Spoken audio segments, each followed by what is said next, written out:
Class. I think शायद मैंने workshop लिया था, लेकिन एक दो लेक्चर ही लिए होंगे। तो my self Kusal Patel, and for your fifth semester I will take your two subject. One is for algorithm and design and analysis, okay, ADA, and second one is computer network, that is CN. Okay, so I think as per schedule, we will meet every day. As far as our syllabus of ADA is concerned, it is very lengthy, and most of the part will be mathematical part. Maths ज़्यादा होगा उसमें, and maths के साथ साथ हमारा programming knowledge भी वहाँ पे चेक चेक चेक होगा, right. So you have to, हो सके तो हर एक क्लास अटेंड कीजिएगा, because it is actually a very interesting subject. Because आप कहीं पे भी जाओगे, अल्गोरिदम आएगा ही आएगा। कोई भी प्रोग्रामिंग लैंग्वेज या कुछ भी आप सोचोगे, वहाँ पे अल्गोरिदम हर एक जगह पे यूज होता ही है। और बेसिकली अल्गोरिदम क्या होता है, वो ऑलरेडी आप लोगों ने फर्स्ट ईयर में जो सब्जेक्ट आता है पीपीएस, वहाँ पे आप लोगों ने पढ़ चुके होंगे। फ्लो चार्ट एंड दूसरी चीज होती है अल्गोरिदम। तो एक्चुअल में अल्गोरिदम क्या होता है, तो अगर बेसिकली बात करें अल्गोरिदम,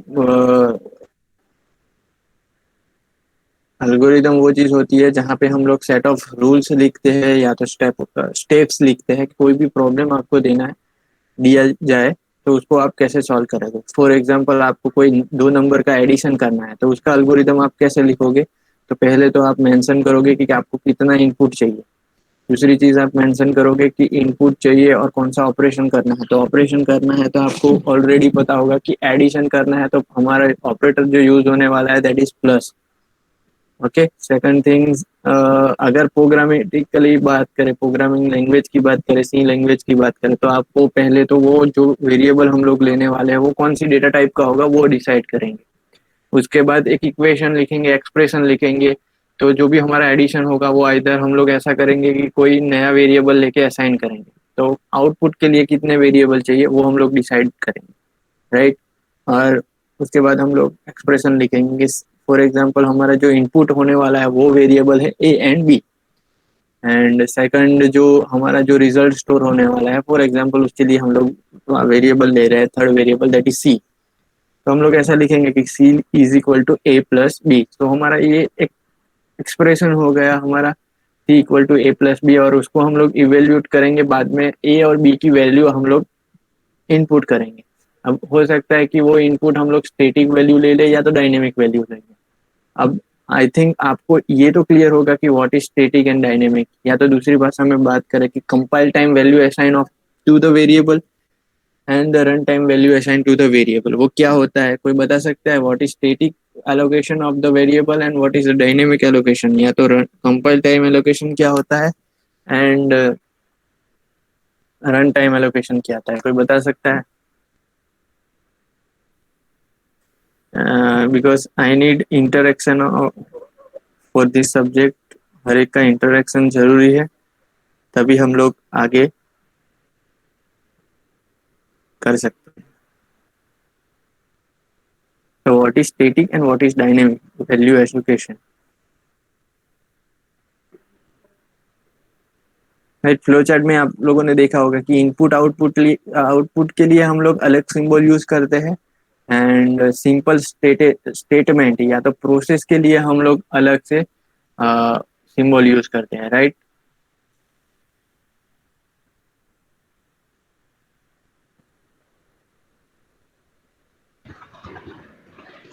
કમ્પાઇલર એલોકેશનમાં કમ્પાઇલર મેમરી એલોકેટ કરે. एग्जैक्टली और हम लोग ડાયનેમિકમાં કેલોક ને મેલોક થી થાય, રન ટાઈમમાં થાય, એક્ઝિક્યુશન સ્ટાર્ટ થઈ જાય પછી. जी, और हम लोग अगर सिंपली सी की भाषा में बात करें तो कंपाइल टाइम एलोकेशन यानी कि हम लोग स्टेटमेंट में ही बता देते हैं। जब भी हम लोग कोई भी वेरिएबल डिक्लेयर करते हैं, वही स्टेटमेंट में हम लोग बता देते हैं कि फॉर एग्जांपल ए हमारा वेरिएबल है तो उसकी वैल्यू ए इक्वल टू 5 होगी। और डायनेमिक में हम लोग क्या करते हैं, ए को वैल्यू जब भी असाइन करेंगे उस टाइम पे स्कैन एफ का यूज करेंगे, अगर यहाँ सी प्लस प्लस होता है तो सी इन फंक्शन यूज करेंगे, जावा होगा तो स्कैनर फंक्शन थ्रू हम लोग सिस्टम डॉट इन से करेंगे। तो वही चीज है कि हम लोग वैल्यू वेरिएबल को कैसे असाइन कर रहे हैं, राइट। तो अगर सिंपल स्टेटमेंट में हम लोग वेरिएबल को वैल्यू असाइन करते हैं तो उसको हम लोग बोलेंगे कंपाइल टाइम। एंड अगर हम लोग स्कैन एफ थ्रू या कीबोर्ड से अगर हम लोग इनपुट करवाएंगे वेरिएबल को तो उसको बोलेंगे हम लोग रन टाइम वैल्यू के एलोकेशन करते हैं, राइट। तो ये सारी चीजें हम लोग अल्गोरिदम के लिए रिक्वायरमेंट है कि कोई भी प्रॉब्लम आपको दिया जाएगा तो उसका अल्गोरिदम ही आप कैसे स्टेप कैसे डिसाइड करते हो, राइट। एडिशन का प्रोग्राम हो गया। दूसरा, अगर हम लोग दूसरा एग्जांपल ले लेते हैं कि फॉर एग्जांपल आपको find out area of circle, तो उसके लिए आप पहले डिसाइड कर लोगे, right. Before writing any program आप लोग पहले माइंड में या स्टेप्स नोट डाउन कर अपने नोट्स में नोट डाउन करोगे कि स्टेप्स क्या होगा। कि पहले तो हम लोगों को इक्वेशन पता होना चाहिए कि equation of area, I mean area of circle का जो इक्वेशन होता है वो होता है ए इक्वल टू पाई। अभी पाई का सिंबल नहीं, मैं पाई ले रहा हूँ। और उसके बाद हम लोग पाई आर स्क्वायर, हम लोगों को एरिया ऑफ सर्कल का पता है। तो अब ये ऑब्जर्वेशन मतलब इक्वेशन लिख के हम लोग ऑब्जर्व करेंगे कि हमको बेसिकली वेरिएबल कितने चाहिए। तो दो वेरिएबल चाहिए होंगे, एक तो आर वैल्यू जो हम लोग इनपुट करेंगे, या तो आर हम लोगों को पता होना चाहिए और based on that r value equation से हम लोग डिसाइड करेंगे कि एरिया क्या होगा। तो ये एक्सप्रेशन लिख लेंगे। तो यहाँ पे हम लोग जैसे ऑब्जर्व करते हैं कि हम लोगों को दो वेरिएबल चाहिए, एक तो होगा रेडियस एंड दूसरा होगा एरिया। और पाई तो आप लोगों को पता है कि कांस्टेंट वैल्यू है, तो उसको इनपुट करवाने की जरूरत नहीं है, डायरेक्टली एक्सप्रेशन में लिख सकते हो या तो हैश डिफाइन करके आप मेंशन कर सकते हो वैल्यू, नो इश्यू। तो कोई भी अगर आपको कोई भी प्रॉब्लम दिया जाए तो पहले आप लोग उसको प्रोग्रामेटिकली सॉल्व करने के बजाय आप लोग पहले क्या करोगे, उसका स्टेप्स कौन कौन से होंगे, कौन सी प्रोसीजर आप फॉलो करोगे, तो वो सारी चीजें आप हम लोग एजम्पशन करते हैं। एंड फाइनली जो भी प्रॉब्लम होता है उसको एग्जीक्यूट करके जो भी फाइनल आंसर हम लोगों को चाहिए तो वो फाइंड आउट करते हैं। अब अल्गोरिदम की जरूरत क्यों पड़ती है, तो उसकी डेफिनेशन हम लोग अगर देखें तो उसकी बेसिक डेफिनेशन यही है कि an algorithm is any well defined computational procedure that takes some value or set of value as a input। मैंने आपको बताया ऑलरेडी कि वो इनपुट लेगा हमारे पास और हम लोग डिसाइड करेंगे, और बेस्ड ऑन इक्वेशन हम लोग डिसाइड करेंगे कि कितने इनपुट चाहिए, सिंगल इनपुट चाहिए, मल्टीपल इनपुट चाहिए, और वो इनपुट कहाँ से आएंगे। काफी बार ऐसा होगा कि कोई भी प्रॉब्लम आपको सॉल्व करने के लिए दिया जाएगा तो वो हो सकता है आप कीबोर्ड से इनपुट डालो, कुछ केस में हो सकता है कि आप कोई फाइल में से कोई वैल्यू इनपुट लोगे, हो सकता है कोई इंटरनेट से कोई पर्टिकुलर प्रॉब्लम सॉल्व करने के लिए आपका इनपुट आएगा, हो सकता है कोई एनालिसिस का प्रोग्राम आपको दिया जाए कि फॉर एग्जांपल कोई बड़ा मॉल है या कोई रिटेल शॉप है, बिग बाजार है, तो वहाँ का डेटा एनालिसिस करना है और आपको बताना है कितना प्रॉफिट हुआ, कौन सी चीज़ ज़्यादा बिक रही है, किस चीज़ में आप अगर डिस्काउंट अप्लाई करोगे तो आपको ज़्यादा प्रॉफिट होगा, ज़्यादा सेलिंग होगी। वो सारी चीज़ के लिए आपको इनपुट चाहिए और आपको पता होना चाहिए कि वो इनपुट कितने चाहिए, कहाँ से आएंगे, वो सारी चीज़ें आप प्री डिफाइंड करते हो, तभी आप वो पर्टिकुलर प्रॉब्लम को सॉल्व कर सकते हो। एंड फाइनली जो जो भी आपको एनालिसिस करने के लिए दिया जाएगा तो उसके हिसाब से वो प्रोसेस करेगा, जिस हिसाब से आपने डिजाइन किया हुआ है, कोई एक्सप्रेशन डिजाइन किया हुआ है, कोई प्रोग्राम बनाया है, उसके हिसाब से वो प्रोग्राम को इवेल्युएट करेगा एंड फाइनली कोई वैल्यू प्रोड्यूस करेगा। जैसे कि हमारा समेशन में था कि कोई वैल्यू फाइनली वैल्यू आएगी कहाँ से, तो हम लोगों ने ऑलरेडी एक्सप्रेशन लिखा हुआ था C equal to A plus B. Area find out करने के लिए हम लोगों ने इक्वेशन लिखा हुआ था A is equal to pi r square.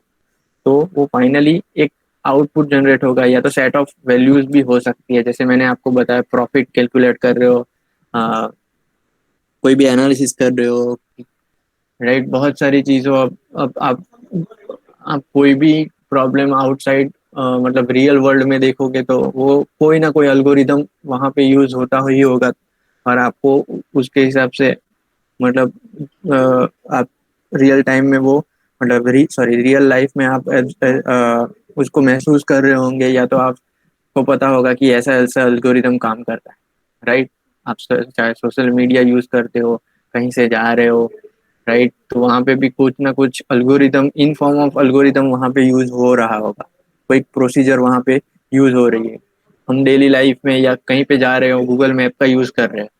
Google map आपको बताता है कि फॉर एग्जाम्पल ए से बी तक जाना है, ए लोकेशन से बी लोकेशन पे जाना है, तो आपको कितना टाइम लगेगा, कितना किलोमीटर है, कितने रूट्स से आप जा सकते हो, और वो पर्टिकुलर रूट्स पे कौन से लोकेशन पे आपको ग्रीन होगा, येलो होगा, रेड होगा, यानी कि कितना ट्रैफिक है, वो सारी चीजें आपको कैलकुलेट करके आ रही है। तो वो कहाँ से आ रहा है? एक अल्गोरिदम उन्होंने इम्प्लीमेंट किया होगा, वहीं से आ रहा है। दूसरी चीज, इंस्टाग्राम, ट्विटर, व्हाट्सएप, वो सारे यूज करते हो आप लोग, राइट।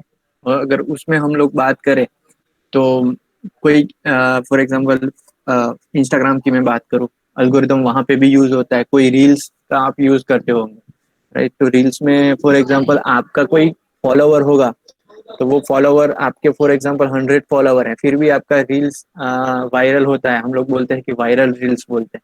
तो 100 फॉलोवर होने के बावजूद भी आपको 100 व्यू मिलते हैं। तो वो कैसे मिलते हैं? तो वहां पे कोई ना कोई अल्गोरिदम उन लोगों ने डिसाइड किया होगा, कि डिफाइन किया होगा कि इतने व्यूज अगर इतने सेकंड्स में आ जाए, इतने टाइम में आ जाए, तो वो अल्गोरिदम अज्यूम करके आपका पोस्ट वायरल करता है, राइट। आप लोग देखते ही होंगे कि सर्च में जाते हो, आपने किसी को फॉलो नहीं किया है, फिर भी आपको रील्स दिखा रहा है। कैसे दिखा रहा है?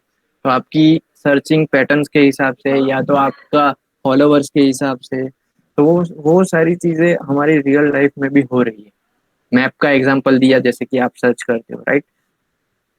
तो हर एक चीज में ऐसे ऐसे एल्गोरिदम यूज होते ही होंगे। आप कहीं पे शॉपिंग में जाते हो, तो वहां पे भी उन लोगों ने एनालिसिस किया होगा, कोई एल्गोरिदम अप्लाई किया होगा, तभी उनको पता चला होगा कि इतना डिस्काउंट देते हैं तो ज्यादा कस्टमर आ सकते हैं, राइट। जैसे कि रिटेल शॉप हो गया, as compare to small shop से ज्यादा रिटेल मॉल में जाते हो तो डिस्काउंट वहां पे ज्यादा मिलता है। तो वो कैसे होता है? तो वो सारी चीजें एनालिसिस होके आती है, राइट। यूट्यूब, हर एक, मतलब आप जितने भी इलेक्ट्रॉनिक्स यूज करते हो, या तो आईओटी शब्द आपने सुना होगा, इंटरनेट ऑफ थिंग्स, तो वो सारी चीजें एनालिसिस के हिसाब से होती है। और वो analysis is nothing but an algorithm. वहां पे कोई ना कोई अल्गोरिदम यूज हुआ होगा।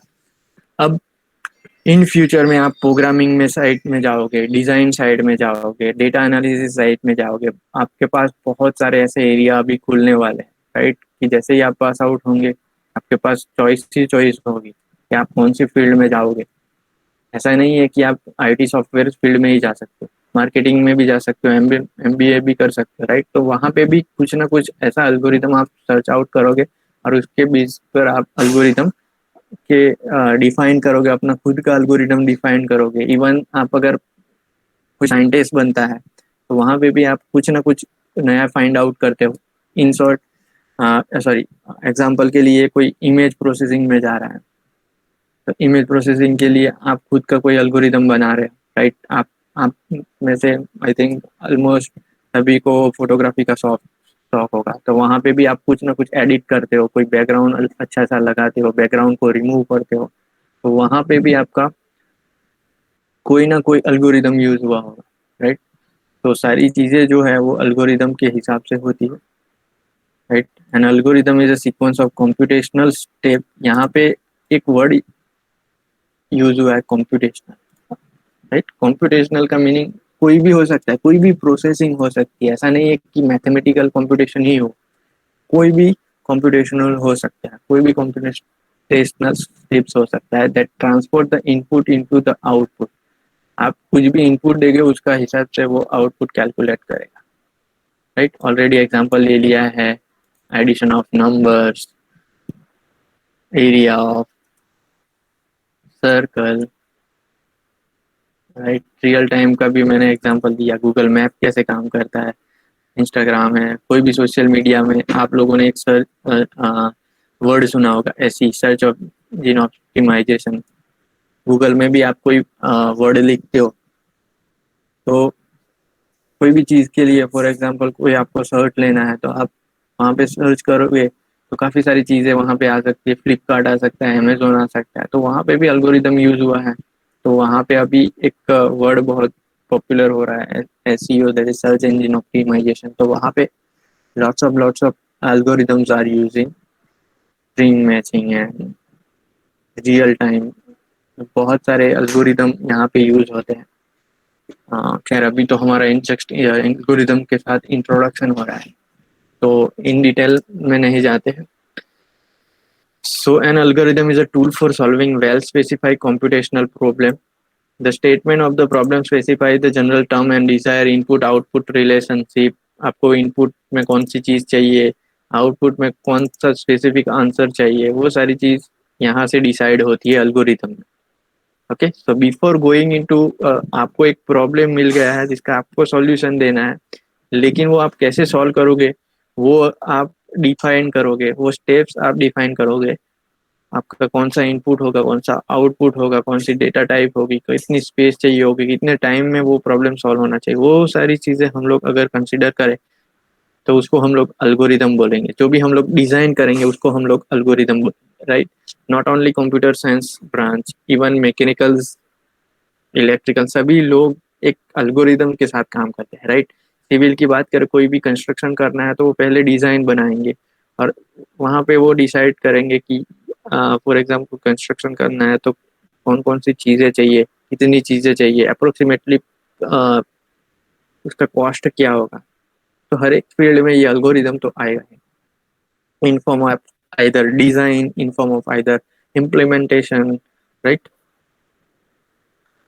The algorithm describe a specific computational procedure for achieving input and output relationship. देखिए ये जो सारी अभी तक हम लोगों ने डिस्कस किया, ये इन जनरल डेफिनेशन है। तो हो सकता है कि एग्जाम में कोई भी एक डेफिनेशन आपको डिफाइन करने की बोले कि डिफाइन एल्गोरिदम, एल्गोरिदम क्या होता है, तो आप इसको कंसिडर कर सकते हो। दूसरा जो मोस्ट यूज एल्गोरिदम जो होता है हर एक चीज़ में, तो वो होता है सॉर्टिंग का algorithm, right. I think data structure में आप लोग सॉर्टिंग सीख चुके होंगे। इवन आई थिंक कंप्यूटर मतलब पीपीएस सब्जेक्ट में भी आप लोग सीख चुके होंगे कि सॉर्टिंग क्या होता है। सॉर्टिंग बेसिकली ये होता है कि हम लोग फाइंड आउट करते हैं कि लिस्ट ऑफ आपको नंबर्स दिए जाते हैं, उसमें से फाइंड आउट करना है इधर इन द इंक्रीजिंग ऑर्डर, कि सबसे छोटा नंबर पहले, उसके बाद उससे बड़ा number at the end of, सबसे बड़ा जो नंबर होगा वो इंक्रीजिंग ऑर्डर की बात करना। अगर डिक्रीजिंग ऑर्डर में हम लोग सॉर्टिंग की बात करें तो बड़ा नंबर पहले, फिर उनसे छोटा, फिर उनसे छोटा, और सबसे छोटा जो भी लिस्ट ऑफ नंबर दिया होता है वो हम लोग लास्ट में रखते हैं, राइट। तो सॉर्टिंग के लिए भी एल्गोरिदम डिफाइन है। तो बेसिकली हम लोग सॉर्टिंग में क्या करते हैं कि एक नंबर होता है उसको हम लोग सब नंबर के बाकी सारे नंबर के साथ कंपैरिजन करते हैं। अगर छोटा है तो स्वैप कर दो, वो सारी चीज़ें आई थिंक ऑलरेडी आप लोगों ने डेटा स्ट्रक्चर में पढ़ चुके होंगे। तो बेस्ट एग्जांपल जो है वो अगर सॉर्टिंग का एग्जांपल है, तो सॉर्टिंग की जो एप्लीकेशन है वो बहुत सारी जगह पे यूज होती है रियल लाइफ में भी, राइट। सॉर्टिंग, सॉर्ट,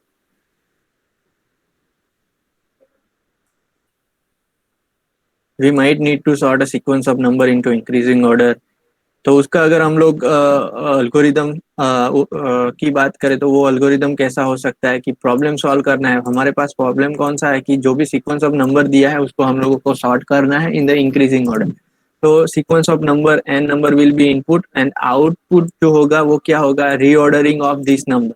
अब वो क्या होगा कि A one dash, A two dash N up to A dash N होगा, लेकिन उसका जो ये जो है हमारा इनपुट है, जो फाइनली आउटपुट होगा वो इंक्रीज ऑर्डर की बात करें तो ए वन डैश जो होगा उससे सबसे छोटा होगा, उससे बड़ा दूसरी पोजीशन पे आएगा, उससे बड़ा थोड़ा बड़ा मतलब तीसरी नंबर पे आ सकता है, और लेस देन और इक्वल टू यूज किया है। इसका मतलब ये हो सकता है कि सेम नंबर वाले एक साथ में रहेंगे और जो सबसे बड़ा नंबर होगा वो एट द एंड में रहेगा। यानी ए डैश एन जो है वो that is the largest number of your given जो भी सीक्वेंस दिया है वो, राइट। यहाँ पे एग्जांपल दिया है कि 31, 41, 59, 26, 41, 58, ये सीक्वेंस ऑफ नंबर दिया है और उसको आपको इंक्रीजिंग ऑर्डर में करना है। तो अगर हम लोग बात करें तो उसको आप कैसे सॉल्व करोगे, तो पहले आप देखोगे 31 मेरा पहला नंबर है, उससे कोई छोटा नंबर है तो हम लोगों को स्वैप करके उसको पहली पोजीशन पे डालना है। एंड सॉर्टिंग के लिए तो बहुत सारे एल्गोरिदम ऑलरेडी है कि बबल सॉर्ट हो गया, इंसर्शन सॉर्ट हो गया, राइट। फिर मर्ज सॉर्ट आएगा, राइट, क्विक सॉर्ट आएगा। बहुत सारे ऐसे एग्जाम्पल है जो सॉर्टिंग के लिए बनाए गए हैं, राइट। लेकिन हम लोग अब तक क्या करते थे कि पहला नंबर जो होता है उसको चेक करते हैं, उससे छोटा कोई नंबर है या तो डायरेक्टली हम लोग ऐसा देखते हैं कि सबसे छोटा नंबर कौन सा है। तो इन शॉर्ट हम लोग एक नंबर लेके दूसरे मतलब हर एक सीक्वेंस के साथ के चेक करेंगे। अब मेरे को दिख रहा है 26 स्मॉलेस्ट है तो वो मैं पहले देख लूंगा, और उसके बाद मैं चेक करूंगा कि 30 मतलब 26 से बड़ा कोई नंबर है। और हम लोगों को पहले ही दिख जाएगा कि 31 स्मॉलेस्ट है तो 31 को दूसरे नंबर पर ले लेंगे। तो ये एक्चुअल में एक जस्ट एग्जांपल है कि कैसे आप सॉर्टिंग एल्गोरिदम बना सकते हैं, राइट। सॉर्टिंग के लिए इन इन लिटरेचर में आपको बहुत सारे एल्गोरिदम मिल जाएंगे, और काफी सारे आई थिंक डेटा स्ट्रक्चर में आप लोग पढ़ चुके होंगे कि कौन कौन से एल्गोरिदम यूज होते हैं। Such an input sequence is called instance of a sorting problem. जो भी इनपुट होता है, जो लिस्ट ऑफ नंबर्स जो हमारे सॉर्टिंग के केस में था, तो input sequence is called also called as instance of sort. Instance उसको बोलेंगे sorting problem. In general an instance of a problem consist of input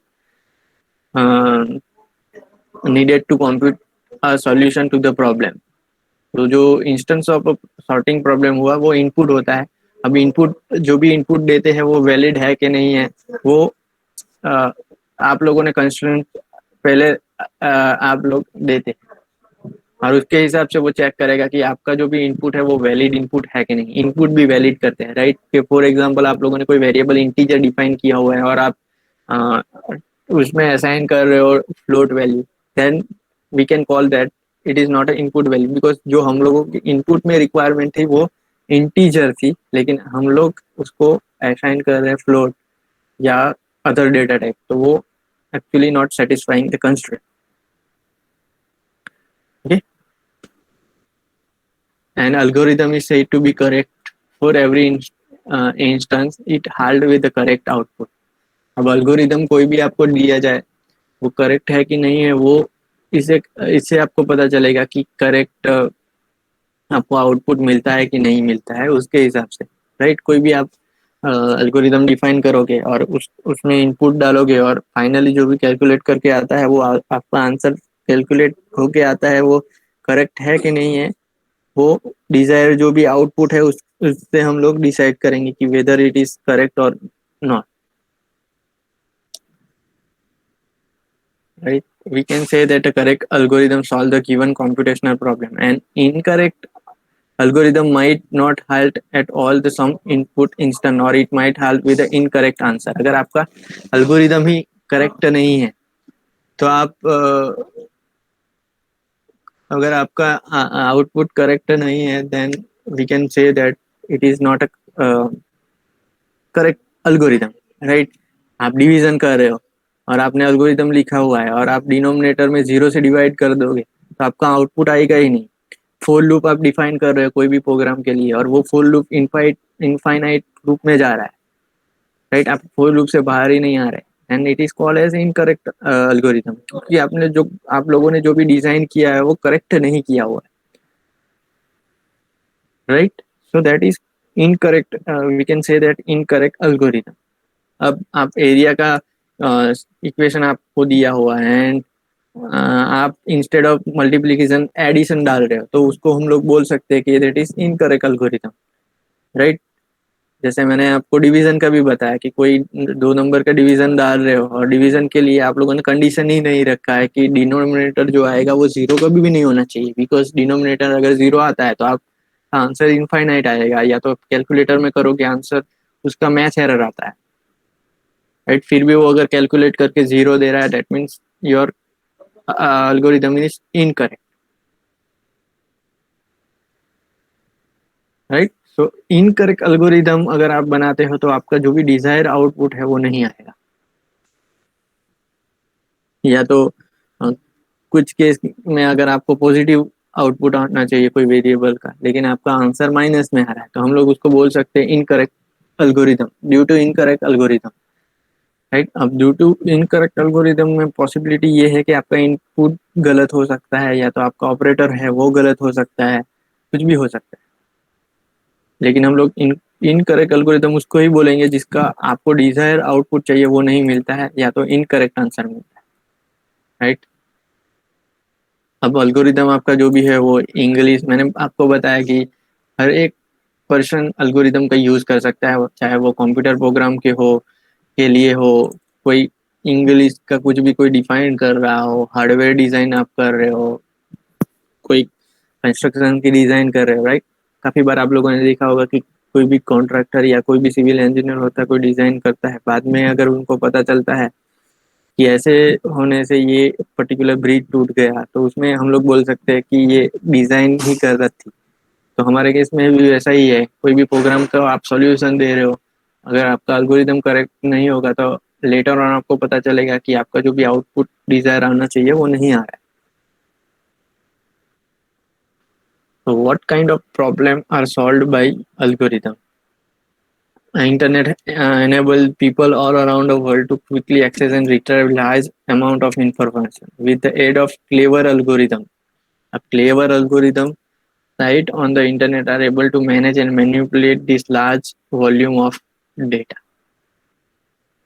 right, database की बात करें, फेसबुक है, बहुत व्हाट्सएप है, इंस्टाग्राम है, जितने भी सोशल मीडिया है, या तो बहुत सारे जगह पे आप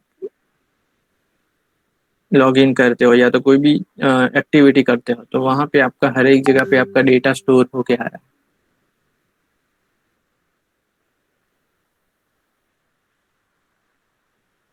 ओके, तो दैट इज,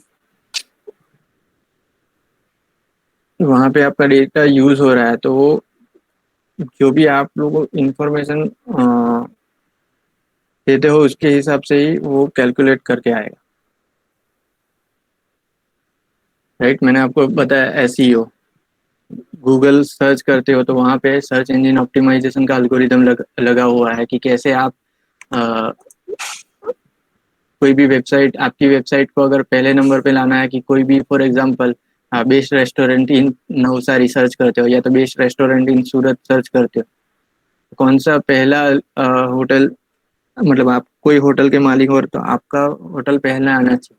तो उसके लिए बहुत सारे एल्गोरिदम हैं जिसको हम लोग एसईओ बोलेंगे, राइट। तो उसमें कीवर्ड सर्च आता है, टैग्स आता है, वो सारी चीजें वहां से आप अंडरस्टैंड कर सकते हो। फिर गूगल मैप का एग्जांपल लिया कि वहां पे भी हम लोग एल्गोरिदम यूज करते हैं। तो example of problem that make essential use of algorithm include finding good routes on which the data will travel, not only data, particular vehicle will be travel. Google map का best example है that is using algorithm, right. Map में से आप कोई एक location से दूसरे location में जाना चाहते हो, तो आप लोग डायरेक्शन के लिए दो प्लेस डालोगे, उसके बाद वो डायरेक्शन दिखाएगा, multiple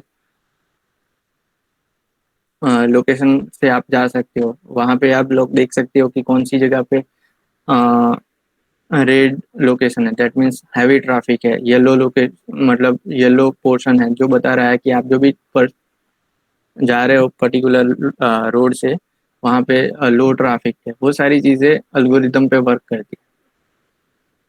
then electronic commerce enable goods and service to be negotiated and exchange electronic and it depend on privacy personal information such as credit card numbers, passwords, bank statement. Right? The core technology used in electronic commerce include public key cryptography, digital signature, which are based on numerical algorithm and number of number theory. कोई भी आप लोगों payment gateway देखा होगा, right. तो payment gateway पे आपको आपका नंबर, जैसे क्रेडिट कार्ड, वो सारी चीज़ें आप डालते हो तो उसके बाद ओटीपी जनरेट होता है। तो वो ओटीपी जनरेट करने के लिए भी बेसिक इन्फॉर्मेशन चाहिए, तो वो उसके लिए भी वहाँ पे कोई ना कोई एल्गोरिदम यूज हुआ हो।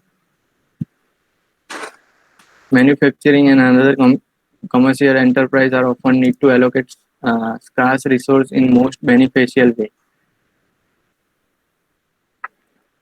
right? पॉलिटिकल कैंडिडेट, ये सारी चीज आपको पता ही है कि रियल टाइम में हर एक जगह पे अल्गोरिथम यूज होता है, एंड बेस्ड ऑन दैट आपको particular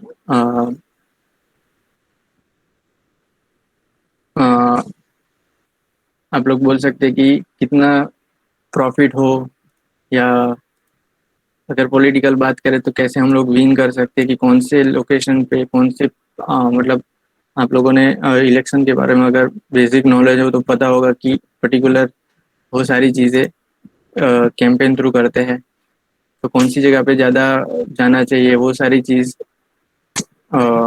is nothing but is kind of example of algorithm. Then internet service provider may wish to determine where to place additional resources in order to serve its customer more effectively.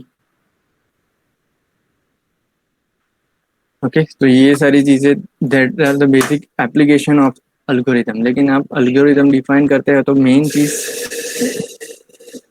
चीज़ कौन सी होनी चाहिए, तो basically efficiency of algorithm. तो efficiency में major क्या हो सकता है, तो speed, how long an algorithm takes to produce its result. तो कितनी स्पीड में आप लोग रिजल्ट को कैलकुलेट करके दे सकते हो, वो अल्गोरिथम जो सबसे स्पीड यानी कि सबसे कम टाइम में अगर आपका सॉल्यूशन दे दे that is called as best और एफिशिएंट अल्गोरिथम। ओके, स्पीड, तो आप लोग पहले कंसीडर करोगे इफिशियंसी ऑफ एल्गोरिथम के लिए स्पीड। अब आपको मैं कोई भी एक प्रॉब्लम दे दूं, फॉर एग्जांपल आपको 1 से लेके 10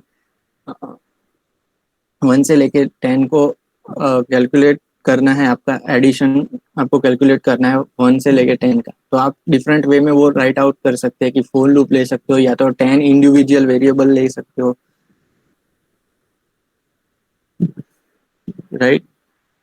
तो ये सारे एग्जांपल हो अल्गोरिदम हो गए to define particular solution to solve particular problem, right. दूसरी चीज हो सकती है स्पेस, कि आपका अल्गोरिदम बेस्ड है वो कैसे डिसाइड होगा, स्पेस। अगर आप कोई भी अल्गोरिदम बना रहे हो तो वो उसको सॉल्व करने के लिए आपके कंप्यूटर में कितनी स्पेस होनी चाहिए। अब कोई प्रॉब्लम होगा जिसके लिए आपको जीबी में स्पेस चाहिए, और कोई प्रॉब्लम ऐसा होगा कि जिसके लिए आपको सिर्फ पर्टिकुलर लिमिटेड एमबी में वो आप सॉल्व कर देते, तो आप बोल सकते हो कि जो अल्गोरिदम कम स्पेस में आपका प्रॉब्लम सॉल्व करके देगा that is the best algorithm, right. हम लोग स्पीड की बात करें तो वहाँ पे हम लोग सॉर्टिंग का एग्जांपल ले रहे थे, तो आप लोग को पता होगा कि सॉर्टिंग के लिए बहुत सारे अल्गोरिदम वहाँ पे है, तो बेस्ट अल्गोरिदम कौन सा होगा जो कम समय में आपको इंक्रीजिंग ऑर्डर या डिक्रीजिंग ऑर्डर में आपको प्रॉब्लम सॉल्व करके दी, राइट। तो उसके लिए हम लोग अल्गोरिदम इफिशियंसी के लिए हम लोग कंसीडर करेंगे average case, best case and worst case analysis, right. Average case क्या होता है, बेस्ट केस क्या होता है एंड वर्स्ट केस क्या होता है इन फॉर्म ऑफ सॉर्टिंग। अगर हम लोग सॉर्टिंग की बात करें तो ऑलरेडी अगर आप लोगों को कोई सीक्वेंस दिया जाए नंबर का जिसको आपको सॉल्व करना है इंक्रीजिंग ऑर्डर में, तो this is the best example of sorting, because यहाँ पे आपको सॉर्टिंग करने के लिए बहुत कम टाइम लगेगा। क्यों? क्योंकि ऑलरेडी ये जो नंबर्स का सीक्वेंस दिया है वो ऑलरेडी सॉर्टेड है, और अब आपको वहाँ पे कम समय में वो इतना ज़्यादा स्वैपिंग भी नहीं लगेगा, और कम समय में आपका एल्गोरिदम सॉल्व होके आ जाएगा, राइट। कम समय में वो एल्गोरिदम आपको सॉल्व कर देगा कि this is your sorting order. अब रॉस टेस्ट की बात करें, आपको इंक्रीजिंग ऑर्डर में लाना है, तो आप राइट तो ये जो सीक्वेंस है ऑलरेडी सॉर्टेड है, but it is decreasing order में है, तो हम लोगों को सॉर्ट करना है इंक्रीजिंग ऑर्डर में, तो ये सारे चीज़ों को आपको पहले सॉर्ट करना पड़ेगा, राइट। तो ये जो है वो रॉस केस हो गया कि ये जो आपका इनपुट सीक्वेंस है वो ऑलरेडी सॉर्टेड है, लेकिन डिक्रीजिंग ऑर्डर में है। आपको ज़्यादा से ज़्यादा स्वैपिंग करके पहले 1 को आगे लाना पड़ेगा, फिर 2 को आगे लाना पड़ेगा, 3, 4, 5, लाइकवाइज। तो ये जो हो गया वो रॉस केस हो गया। एंड एवरेज केस में क्या होता है कि आपको बहुत ज़्यादा भी नहीं और बहुत कम भी नहीं, बिटवीन में, उसको हम लोग बोलेंगे फॉर एग्जांपल 5 2। अब वो अल्गोरिदम पे डिफाइन करेगा कि आप लोगों ने कैसा अल्गोरिदम डिफाइन किया हुआ है।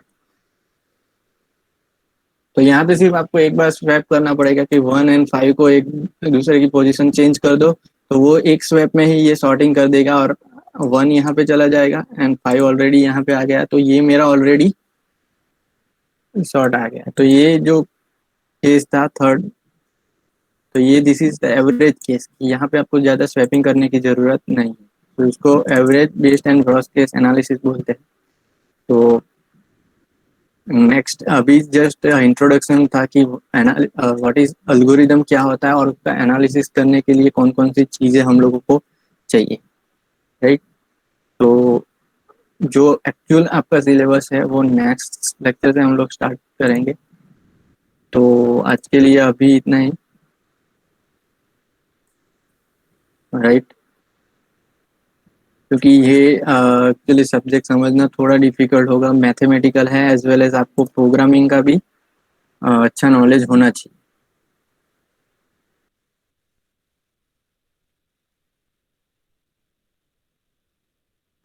ओके, सो किसी को कुछ पूछना हो रिगार्डिंग सिलेबस, तो सिलेबस की बात करें तो as per GTU syllabus there are 9 chapter and I am starting with analysis of algorithm, कि वो एनालिसिस क्या होता है, right? There are, as I told you, there are numerous sorting technique. Okay, bubble sort is there, selection sort is there, insertion sort is there, cell sort, I mean heap sort is there, bucket sort is there, radix sort is there, counting sort is there. तो उसमें से कौन सा best sorting है जो अगर आप कोई कोड बना रहे हो तो बेस्ट कौन सा है, एवरेज कौन सा है, रॉस केस कौन सा है, कौन सा अल्गोरिदम आपके कोई भी प्रोग्राम में सूटेबल है, वो सारी चीज़ें अगर आपको सॉर्टिंग कर रहे हो तो उसका अल्गोरिदम आपको पता होगा, तभी आपको पता चलेगा कि कौन सा अल्गोरिदम बेस्ट है।